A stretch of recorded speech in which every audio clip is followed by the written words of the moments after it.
อาจารย์ขอแสดงความยินดีที่พวกเราทั้งหลายได้สละเวลาของชีวิตได้มาปฏิบัติทำกรรมฐานภาวนามารักษาศีลบำเพ็ญกิจกรรมน้อยใหญ่ตามพุทธโอวาทของพระสัมมาสัมพุทธเจ้าเรามาที่นี่ก็เรามาเพื่อละความชั่วทำความดีแต่ก็ฝึกจิตให้เข้าถึงความบริสุทธิ์สามประการนี้เราจะทำได้กี่มากน้อยมันก็อยู่ที่ความเพียรของความใส่ใจของพวกเรานะเราทุกคนไม่ว่าจะเป็นอยู่ในปฐมวัยมัชฌิมวัยหรือขั้นที่สามปัจฉิมวัยเราอยู่ในวัยไหนก็ตามแต่มันก็ยังทำให้มันก็อยู่ในช่วงที่ว่าเรายังมีชีวิตอยู่เนาะเราทุกคนมีชีวิตอยู่ไม่ว่าผู้ชายหรือผู้หญิงการที่เรามีชีวิตอยู่นั้นเพียงบ่งบอกว่าเราสามารถ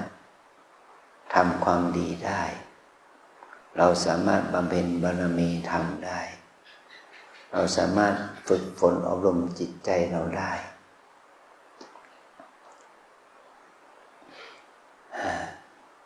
อันนี้แหละเราจะต้องสร้างอุปนิสัยเราต้องสร้างอุปนิสัยให้มีความสำนึกในทางที่ดีเมื่อเราสร้างอุปนิสัยจนกลายเป็นบารมีมันจะทำให้เรานั้นได้กระทำความดีได้ง่ายบารมีมันมี10ประการเนาะเรามีอุปนิสัยรักในการให้ทานไหมวันไหนไม่ได้ให้ทานไม่กินข้าวไม่ลงนะหลับไม่ได้กินไม่ลงนะมีไหมวันหนึ่งเราสามารถจะทำบุญทำทานได้ก็คือทำบุญทำทานให้แก่พ่อแม่เลี้ยงดูพ่อแม่ทำบุญทำทานเลี้ยงดูบุตรธิดาภรรยาสามีด้วยความรู้สึกที่ดีหมายความว่าเราทำอาหารก็ทำอาหารเพื่อสุขภาพเพื่อความดีงามเพื่อสุขภาพแก่คนเหล่านั้นผู้บริโภคอาหารเราอย่างนี้เรามีความรู้สึกอย่างนี้ไหมหรือว่าทำไปสมเด็จไปเท่านั้นแหละทำไปเพื่อให้มันอิ่มปากอิ่มท้องทำให้มันไม่มาบ่นกับเราอย่างนี้มันก็ไม่ใช่เป็นการสร้างทานบารมีเราบำเพ็ญทานบารมีเพราะว่าเราให้ทานบารมีก็เพื่อว่าจะทำให้เรานั้นได้ขจัดขัดเกลากิเลสขจัดขัดเกลาความเห็นแก่ตัวของตัวเองเมื่อเราบำเพ็ญความดีเพื่อขจัดขัดเกลากิเลสและความอกุศลความเห็นแก่ตัวออกไปจากใจได้มากมันก็จะทำให้เราเป็นบุคคลที่มีคุณภาพมีคุณค่าทางสังคมแม้ว่าจะเป็นยาจกบริโภคคนขอทานแม้ว่าจะเป็นคนเก็บขยะแม้ว่าจะเป็นเศรษฐีมีทรัพย์แม้จะเป็นคนร่ำรวยมีฐานะแม้จะเป็นพระราชามหากษัตริย์ถ้าเราให้เมื่อเรามีชีวิตอยู่เราจึงพึงให้ความเอื้อเฟื้อให้อภัยทานให้คนงามคนดีให้เกิดขึ้นมันก็จะเป็นผลดีต่อตนต่อสังคมต่อประเทศชาตินะอันนี้แหละถ้าทาน ที่เราทำได้ดีแล้วเนี่ยมันจะทำให้ประเทศชาติบ้านเมืองเป็นต้นนี้เจริญขึ้นเหตุภัยทางมันก็จะน้อยลงมันก็คงไม่เกิดเหตุปัจจัยที่ว่าแผ่นดินไหวนิดเดียวสตงพังทั้ง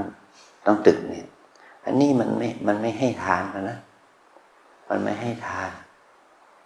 มันไม่มีจิตที่จะให้ทานมันมีจิตที่จะเอาผลประโยชน์ส่วนตนเนี่ยมันเป็นผลเสียถ้าคนเป็นเห็นแก่ตัวทุจริตคอร์รัปชันมันก็ไม่มีบารมีทานเกิดขึ้นเงื่อนไขที่สองที่มันไม่แต่คนยากคนจนเขายังทำดีได้เนี่ยก็กรณีที่ว่ากล่องพลาสติกบรรจุเงิน12 ล้านอะไรได้ข่าวไหมนั่นคือเหตุปัจจัยอะไรล่ะมันเกิดจากเหตุใดว่าเขาจะมาอ้างตัวเองว่าเขาเป็นทนายอะไรก็แล้วแต่มีใครเก็บเงินไว้เป็น5 ปี7 ปีอยู่ในกล่องกระดาษอยู่ในกล่องพลาสติกอย่างนั้นถ้าคนเป็นเงินของจริงใครจะเก็บเงินไว้เฉยๆไม่เอาไปพัฒนาให้ดอกเบี้ยเกิดขึ้นไหมเอาไปฝากธนาคารไหมเอาไปลงหุ้นไหมถ้าคนเราเนี่ยมีเป็นเงินบริสุทธิ์นะมันจะต้องเอาไปลงทุนเขาจะมีฐานะเป็นทนายความเป็นอนุกรรมการหรือเป็นภรรยาก็เป็นปปชเลยซ้ำไปเนี่ยนี่มันเป็นเครื่องบ่งบอกถึงว่าเขาไม่มีทานบารมีเขาไม่มีการสละเนี่ยให้เห็นเพราะเห็นว่าปัจจัยที่จะทำให้เขาเกิดความโลภมันมีอยู่มากมันจึงเกิดเหตุปัจจัยอย่างนี้นี่เป็นตัวอย่างที่มันเห็นต่อหน้าต่อตาในสังคมไทยเหล่านี้นะเนี่ยไม่ต้องมาพูดถึงกับพวกเราแล้วเพราะเราก็เป็นคนที่อยู่ในนอกเงื่อนไขเขาแต่เราจะต้องให้ความเป็นทานบารมีด้วยมาอยู่วัดก็ต้องบำเพ็ญทานบารมีด้วยทานมีกันท่านได้จำแนกออกมาเป็น2 อย่างอามิสทานให้ทานด้วยข้าวของอาหารเครื่องใช้ปัจจัย4ตอนนี้เป็นต้นนะ2ก็คือธรรมทานให้ความรู้ให้ธรรมะให้ความคิดที่ดีให้ความรู้ที่ดีให้ธรรมะที่ดีให้ทัศนคติที่ดีแก่กันและกันนี่คือว่าเป็นการให้ทานเป็นการทำทานอย่างหนึ่งนะนี่ว่าเมื่อเราให้ทานมันก็แต่ละคนก็ให้ไปคนละแบบคนละเงื่อนไขก็จะเป็นเหตุเป็นปัจจัยให้เรานั้นได้เรียนรู้ถึงว่าเราให้นี่เพื่ออะไรก็เพื่อที่จะละความเห็นแก่ตัวหรือละความตนีละกิเลสอกุศลออกไปจากใจได้เชื่อจุนสละเผื่อแผ่ไปถึงคนอื่นด้วยความรู้สึกมีเมตตากรุณาเนี่ยเรียกว่าเป็นการบำเพ็ญบารมีนะเมื่อเราคิดถึงบารมีธรรมมีทั้ง10 ประการเราลองคิดดูว่ามีบารมีอะไรบ้างที่เราจะทำได้ก็มีศีลบารมีนะมีไหมเรามาอยู่ที่นี่เขาก็ให้เราอัปเดตศีลของเรานะให้เป็นศีลจากศีล5มาเป็นศีล8เนี่ยเรามาอยู่ที่นี่เราต้องมาถือศีล8นะถือศีล8มันมีความหมายว่าอย่างไรเป็นอย่างที่เราท่องนั่นแหละท่องนั่นแหละรักษาศีล8เพื่อขัดเกลากิเลสเราไม่ต้องเอาสร้อยเอาแหวนเอาตุ้มหูสร้อยคอแข้งข้อขามาอวดกันสร้อยอันนี้ราคากี่หมื่นกี่แสนกี่ล้านไม่ต้องเอามาอวดกัน นี่แหละเราถือศีลก็ปลดออกมาเสียเก็บไว้เสียก็ต้องเอาเราก็ต้องเอามือเอาเท้าที่ปราศจากเครื่องประดับตกแต่งเนี่ยเอามาอวดกันเนาะว่าเราเอามือเท้ามาปฏิบัติมันเดินได้ไหมมันนั่งได้ไหมสุขภาพของเราดีไหมอย่างนี้ก็ให้เรารู้ถึงคุณค่าของร่างกายมากกว่าคุณค่าของเครื่องประดับตกแต่งเรารักษาศีลเพื่อขจัดขัดเกลาทิฏฐิมานะขจัดขัดเกลาโลภโกรธหลงออกไปได้นี่ก็ตัวอย่างนะตัวอย่างเรารักษาศีลนี่เรามารักษาศีลเพื่อให้เรามีสุขภาพที่ดีขึ้นก็ในกศีลข้อ 6เนี่ยเราอยู่บ้านเรากินข้าว3 มื้อน้ำหนักมันจะเกินมีอะไรไขมันความดันเบาหวานมาเป็นของแถมนะเป็นโรคประจำตัวต้องกินยากินนั้นไปหาหมอหาเนี่ย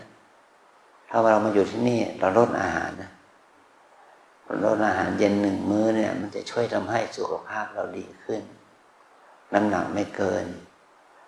น้ำหนักส่วนในร่างกายส่วนเหลือมันจะไม่เกินนี่เป็นการฝึกให้เรานั้นให้รู้จักประมาณในการบริโภคนี่ก็เป็นข้อศีลนะศีลข้อ5 ข้อได้เหลือข้อ 6นะข้อ 6เป็นศีลข้อ 6เนี่ยลองพิจารณาดูศีลข้อที่ 1ถึงข้อที่ 8มันมีความหมายต่อเรา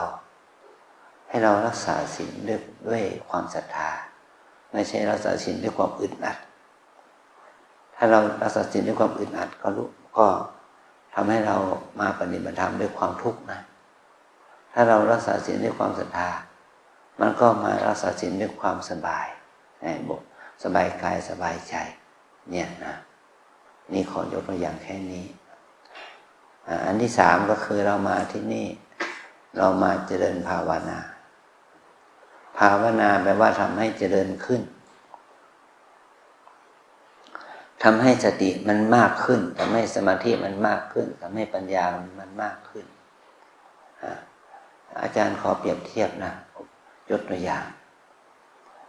ถ้ามีปุยฝ้าย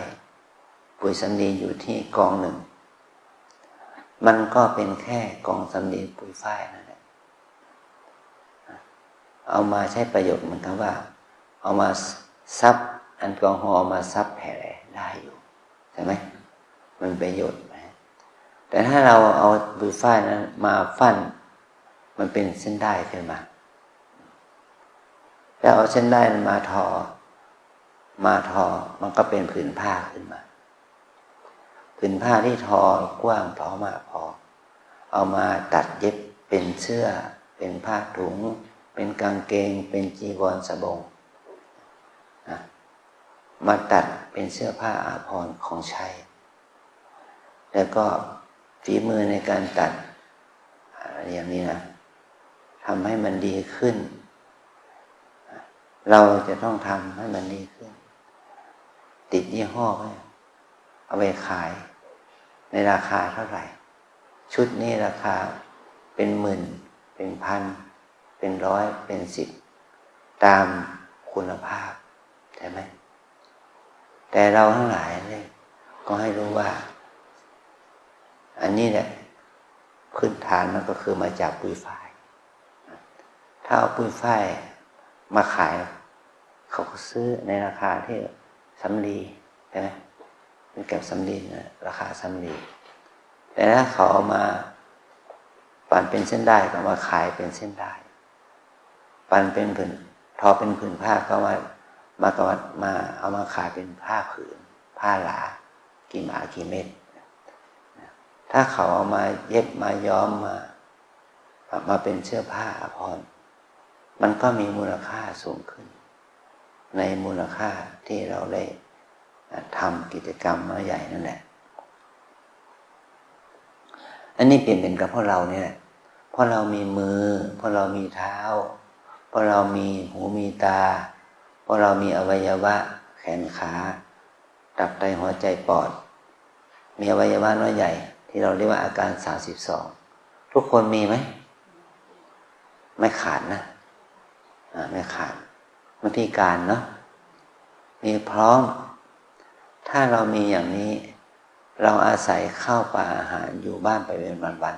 ๆมันก็ได้ประโยชน์ในฐานะที่เป็นคนตกงานเห็นไหมเป็นคนตกงานอายุ60 ปีก็ได้เบี้ยสูงอายุได้แค่นั้นเหรอแต่ถ้าเรามีมือมีเท้ามีหูมีตามีสติปัญญามันสมองเราความดีนี้เอาไปทำงานรับจ้างเขาเป็นวันๆมันก็เอาชีวิตรอดได้แต่ถ้าเราทำงานโดยมีคุณภาพเป็นช่างมันก็มีผลตอบแทนสูงขึ้นมีผลงานสูงขึ้นเราเป็นผู้รับเหมารายย่อยมันก็ได้กำไรมากขึ้นความดีงามและความเชื่อถือในฝีมือมันก็มีมากขึ้นเราสามารถที่จะไปเป็นผู้รับเหมาได้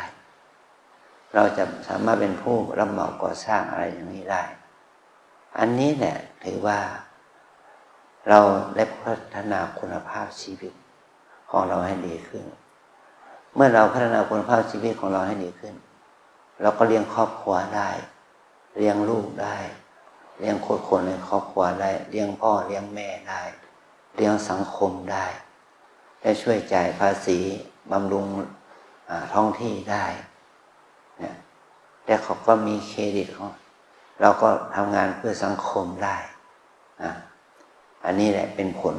ของการพัฒนาตนเองนะแต่ตอนนี้พวกเราเนี่ยเรามาทำความดีในชั้นสูงขึ้นไปคือมาทำความดีเพื่อที่จะพัฒนาปัญญาสติสมาธิเมื่อเรามีการพัฒนาปัญญาสติสมาธิอย่างนี้เราเรียกว่ามาพัฒนาคุณธรรมมาพัฒนาจิตใจการที่เรามาพัฒนาอย่างนี้เราเรียกเป็นภาษาพระมาภาวนาภาวนาแปลว่าทำให้เจริญขึ้นทำให้สติเจริญขึ้นทำให้สมาธิเจริญขึ้นทำให้ปัญญาเจริญขึ้นทำให้ความเพียรดีขึ้นเนี่ยนี่แหละเทคนิคของการมาภาวนาก็คือการมาฝึกมีสติกับการกราบการเดินการยืนการนั่งเมื่อเรากราบเดินยืนนั่งอย่างมีสติอย่างมีสมาธิอย่างมีความเพียรอย่างนี้เนี่ยเรียกว่าเราต้องใช้ความอดทนนะมีขันติธรรมและมีวิริยะธรรมความเพียรมีสติมีสมาธิฝึกสติฝึกให้สติดีขึ้นฝึกให้สมาธิดีขึ้นฝึกให้ความเพียรความอดทนในการเดินการนั่งเนี่ยให้มันดีขึ้นนี่เราเรียกว่ามาภาวนาภาษาพระเรียกว่าภาวนาภาษาชาวบ้านเราเรียกพัฒนาวัฒนาแล้วก็ทำให้เจริญขึ้นภาวนาเหมือนกันเป็นกรรมให้เจริญขึ้นเหมือนกันเป็นภาษาพระนะเป็นภาษาชาวบ้านเขาเรียกพัฒนาจิตนี่เราภาวนาจิตนะนี่ภาวนาเป็นคำมาฝึกตัวเองมาฝึกจิตของตนเองแต่ฝึกจิตนี่มันก็ต้องอาศัยกายนะมันเหมือนกับว่าเราไปฝึกขับรถเข้าใจไหมฝึกขับรถมันไม่ชำนาญในการวิ่งเหรอมันไม่ใช่มันฝึกคนขับรถนั้นจะมีไมล์บอกตัวเลขว่าวิ่งมาแล้ว300,000 ไมล์500,000 ไมล์ถ้าคนขับมันไม่ชำนาญนะมันยังสตาร์ทเครื่องไม่เป็นเลยนะมันก็ไม่สามารถสำเร็จประโยชน์ในการขับรถไปไหนมาไหนได้นะรถเก่าคันนั้นถ้าคนใหม่ไปขับมันก็กลายเป็นรถที่ไร้ค่าแต่ถ้ารถใหม่คันนั้นเอาคนใหม่มาขับมันก็หมดค่ารถใหม่คันนั้นเอาคนเก่ามาขับมันก็ชิวเลยเนาะวิ่งได้สบาย รถเก่าคันนั้นเอาคนเก่ามาขับมันก็แสดงถึงคุณภาพเนี่ยเช่นเดียวกันนะจิตใจของเราเนี่ยจะอยู่ในวัยไหนก็ตามแต่นะต้องฝึกให้มันมีคุณภาพฝึกให้มันมีสติฝึกให้มันมีสมาธินะความมีสติมีสมาธิความเพียรความอดทนจะได้เกิดขึ้นกับเราที่สำคัญก็คือทัศนคติเรามาฝึกเจริญภาวนาในที่นี้เรามีทัศนคติอย่างไรแค่มาฝึกเพื่ออะไรเพื่อลดละอะไรลดละกิเลสนะหรือว่ามาฝึกเพื่อเสริมดวงมาฝึกเพื่อลดเคราะห์มาฝึกเพื่ออะไรนะมันไม่ใช่มาฝึกเพื่อความคิดว่าเราไปดูหมอดูดวงมันไม่ดีต้องมาฝึกภาวนามาบวชไม่ใช่มาจุดมุ่งหมายมันไม่ใช่อย่างนั้นเรามาฝึกเพื่อให้เรามีสติมีสมาธิมีความเพียรแล้วก็มองหาสิ่งที่อยู่ใกล้ตัวที่สุดคือตัวเราเองให้เราเอาใจใส่ตัวเองให้เอาใจใส่ดูแลตัวเองให้ดีการเดินของเราเนี่ยเราเดินได้เป็นนะเราเดินเป็นแล้วเนาะเดินมาตั้งแต่เกิดมาจนถึงวันนี้เดินเป็นแล้วเราเดินมีสติไหมเราเดินมีสมาธิไหมเนี่ยการนั่งเนี่ยนั่งเป็นนะเดินนั่งตั้งแต่ตอนเป็นเด็กอายุขวบแล้ว1 ขวบมาจนถึงวันนี้เรานั่งมันมีสติไหมนั่งมันมีสมาธิไหมนั่งแล้วเกิดความรู้ไหมเกิดความเพียรความอดทนไหมอันนี้เป็นสิ่งที่เราจะต้องดูแลตัวเองอย่างนี้นะนี่เราเรียกว่ามาภาวนามาฝึกให้เกิดสติสมาธิปัญญาแต่ร่างกายของเรานี่ก็แก่เท่าเหมือนกันนะอายุมากแล้วเนาะหลายคนอายุ60แล้วร่างกายมันก็อ่อนแรงไปสุขภาพร่างกายมันก็อ่อนแรงไปเราจะต้องฝึกให้มันมีคุณภาพขึ้นให้กายของเราเข้มแข็งขึ้นให้จิตใจของเรามีสติสมาธิดีขึ้นอันนี้เราต้องใช้เวลาเหมือนกับการออกกำลังกายเนี่ยเรารู้ว่าการออกกำลังกายอย่างนี้มันจะทำให้สุขภาพเราดีขึ้นเราไปออกกำลังกายจับเครื่องไม้เครื่องมือของเขาคำ2 คำนาที2 นาทีแล้วมันจะทำให้เราสุขภาพดีขึ้นไหมมันก็ไม่ดีเราต้องฝึกเป็นชั่วโมงเป็นวันเป็นเดือนเป็นปีมันถึงจะดีขึ้นนะเนี่ยเหมือนกับการฝึกจิตนี่แหละต้องฝึกเป็นวันเป็นเดือนเป็นปีไปนะมันถึงจะดีขึ้นฝึกไปทั้งชีวิตนะเมื่อเราเป็นมนุษย์อยู่เนี่ยเรามาฝึกเจริญภาวนาเนี่ยไม่ใช่ฝึกเพื่อแก้กรรมแก้เวรนะแก้โรคแก้ภัยฝึกเพื่อลดละข้อขามยำร้ายอันนั้นไม่ใช่เราต้องฝึกทั้งชีวิตเมื่อไหร่จะหยุดนะก็หยุดเมื่อตายเมื่อลมหายใจเงือกสุดท้ายมันหมดไปนั่นแหละเป็นการฝึกจิตที่แท้จริงของเรานะเนี่ยภาวนาวิปัสสนาภาวนาแปลว่าเป็นการภาวนาเพื่อให้เกิดปัญญาเห็นแจ้งความจริงของชีวิตให้เราฝึกให้เกิดปัญญาเห็นแจ้งความจริงของชีวิตความจริงของชีวิตนั้นมีอะไรชีวิตก็คือกายใจนี้ที่เราเรียกว่าชายหญิงที่แท้จริงคือธรรมะชีวิตคือกายใจนี้มันมีลักษณะ3 อย่างเหมือนกันหมดตั้งแต่เด็กอยู่ในครรภ์จนถึงแก่เฒ่านะ 1คือกายใจนี้เป็นของไม่เที่ยงผันแปรปรวนอยู่ทุกเวลานาที2กายใจนี้เป็นทุกข์แปลว่าทนอยู่ในสภาพเดิมไม่ได้มีเกิดมีดับมีเกิดมีดับเราลองนึกถึงว่าอีกเมื่อ30 ปีที่แล้วเนี่ยเราเป็นอย่างนี้ไหมเป็นอย่างนี้ไหมเมื่อ30 ปีที่แล้วเราเป็นอย่างนี้ไหมมันก็ไม่เป็นเรายังหนุ่มอยู่เลยนะเมื่อ40 ปีที่แล้วเราเป็นหนุ่มเป็นสาวอย่างเราเป็นหนุ่มเป็นสาวอยู่ใช่ไหมเราไม่ใช่เป็นคนแก่อย่างนี้เนี่ยมันก็เป็นทุกข์ของมันทุกข์ แปลว่าทนอยู่ในสภาพเดิมไม่ได้นี่เราเรียกว่าทุกข์แล้วชีวิตเนี่ยเราบังคับบัญชามันได้ไหมเราบังคับบัญชาให้มันเป็นหนุ่มเป็นสาวอย่างนั้นมาจนถึงเดี๋ยวนี้ได้ไหมมันก็ไม่ได้จึงบังคับมันไม่ได้ตอนนี้เรามีอายุเท่านี้อีก20 ปีแล้วเราจะมานั่งอย่างนี้ได้ไหมเมื่อตอนนี้เรามีอายุแค่นี้อีก30 ปีเราจะมานั่งมาเดินอย่างนี้ได้ไหมมันก็ไม่ได้เนาะแก่เฒ่าแล้วนั่งรถเข็นละหรือว่านอนติดเตียงแล้วเราก็ไม่สามารถจะมาภาวนาได้เนี่ยให้เรารู้ถึงความเป็นขัตไตรลักษณ์ของชีวิตมีความเป็นอนิจจังเป็นของไม่เที่ยงเป็นทุกข์ทนอยู่ในสภาพเดิมไม่ได้เป็นอนัตตาไม่อยู่ในอำนาจบังคับบัญชาไม่ได้มันต้องมีความเมื่อเรามีความเกิดผ่านมาแล้วเนาะมีความแก่ความเป็นหนุ่มเป็นสาวผ่านมาแล้วมีความเจ็บไหมนี่แหละถ้าเรามีโรคมีภัยเข้ามาแทรกอีก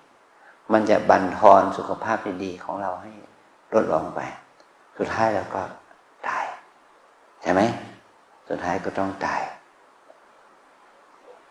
ถ้าเราเข้าใจอย่างนี้เราจะต้องรู้จักคุณค่าของวันเวลาให้เรามาประพฤติปฏิบัติภาวนานี่เพื่อความเจริญงอกงามในบุญในหลักธรรมคำสอนที่พระพุทธเจ้าได้สอนไว้ว่าทุกสิ่งทุกชีวิตเนี่ยแม้แต่เป็นพระพุทธเจ้าเองพระองค์ยังนิพพานเลยพระอรหันต์ทั้งหลายท่านก็นิพพานไปหมดแล้วถ้าเราเป็นปุถุชนเนี่ยเราจะประมาทรอวันตายอยู่อย่างนั้นหรือเราต้องมาพึ่งปฏิบัติกันเนาะต่อไปนี้ได้รับกรรมฐานนะปรมือวิปัสสนากรรมฐานตามแนวสติปัฏฐานมี4 อย่าง1 กาย2 เวทนา3 จิต4 ธรรมวิปัสสนากรรมฐานตามแนวสติปัฏฐาน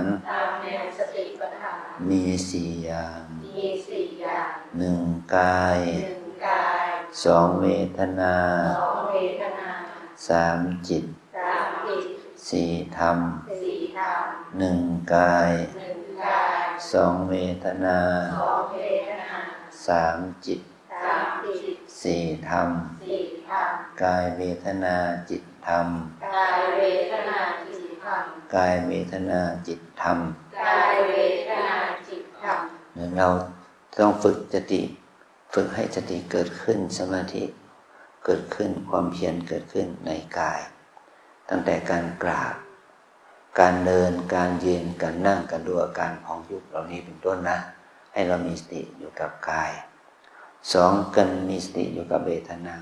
เรานั่งอยู่นี่เราปวดเจ็บชาเหน็บมีไหมมีเราต้องมีสติกำหนดรู้ปวดเจ็บเหน็บชานั้นสุขทุกข์นั้นมีไหมมันก็มีดีใจเสียใจมันก็มีดีใจเสียใจสุขทุกข์อันนี้เขาเรียกว่าเวทนาอันที่3มีตั้งสติกำหนดรู้อาการของจิตคิดมีไหมจิตฟุ้งซ่านมีไหมแล้วมันคิดในทางไหนละทางโกรธทางโลภทางหลงมีไหมนั่นแหละความโลภโกรธหลงมีฟุ้งซ่านหดหู่หมดกำลังใจที่จะเดินที่จะนั่งมันก็มีบางครั้ง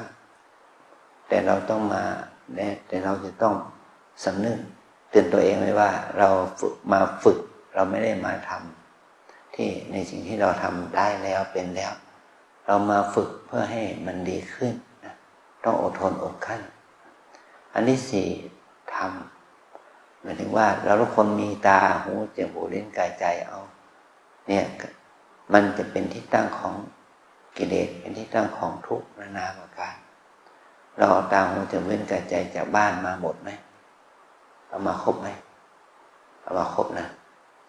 นี่มาเราทุกข์กับมันตอนที่อยู่ที่บ้านเราทุกข์กับมันตอนที่อยู่ในที่ทำงานเราจะมาทุกข์กับมันตอนที่มาอยู่วัดอีกไหมนั่นแหละถ้าเรามาอยู่วัดเราเอาไม่ว่าหูหาเรื่อง ตาแสบไปหาความผิดของคนอื่นนี่แหละปากพูดแพร่มันก็ก่อให้เกิดโทษแก่ตนเองโดยส่วนเดียว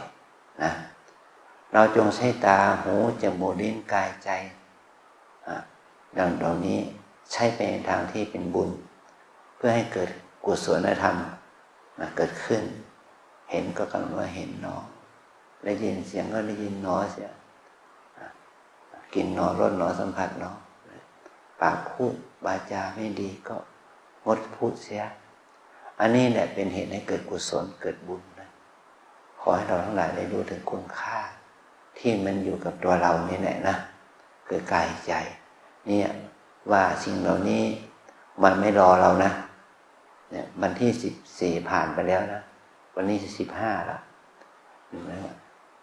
เราผ่านไปแล้ว5 เดือนกับ15 วัน5 เดือนกับ15 วันนะชีวิตของเราผ่านไปแล้วเดือนมกราปี68เอาคืนมาไม่ได้เนาะถ้าเราจะใช้วันที่1 มกราก็ต้องไปรอปีหน้า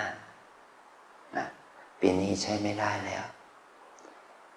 กินน้อยนอนน้อยพูดน้อยปฏิบัติให้มากเอาใจใส่ดูแลตัวเองอย่างนี้นะไม่ใช่ว่าเราจะต้องฝึกให้มันได้คุณภาพ 100% ในวันนี้วันเดียวเราฝึกวัดทีละ0.01 0.2% ไปเป็นต้นไปให้มันขึ้นมาทีละ 1% 2% ให้มีสติสัมปชัญญะกับเราทีเล็กทีน้อยอย่างนี้นะก็จะทำให้เรานั้นได้นะรู้ถึงคุณค่าของชีวิตในการมาปฏิบัติภาวนาหน้าที่นี้เป็นต้นนะขออนุโมทนา